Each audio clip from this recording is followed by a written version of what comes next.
Alright, so if you live in the southeast, or I think probably most of America, this is a familiar sight where you've got a nice disturbed area like a roadside, and all along it is this big swath of grass.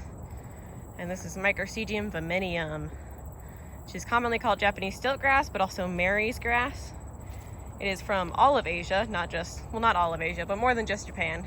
And it was brought over as a packing material because it was really cheap. And then it was able to root after that, and now we are stuck with it. So let's talk about ID on this guy. So first of all, it's a really bad invasive, and it's gonna form these huge patches, especially in lowlands. And then if you look up close to it, you're going to have a very thin stem. And since it's a grass, it's gonna have joints. Here's one joint, second joint. We're gonna have a very thin lanceolate to linear leaf, the light midrib, and at that point of attachment, so it's not really going to have a petiole to speak of, it's going to attach right onto that stem, and at that point of attachment, hold on, let's see if we can find it, we're going to have some really stiff hairs.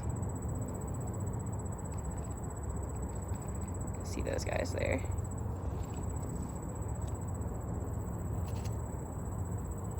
All those nice little hairs.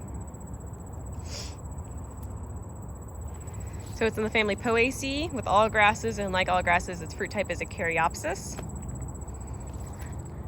It prefers wet areas, but it can really grow anywhere that's disturbed. Its seeds can persist in the seed bank for up to 7 years, which means it's really hard to get rid of. So typically what you have to do is mow it before it seeds every year for 7 years until it is just no longer in the seed bank.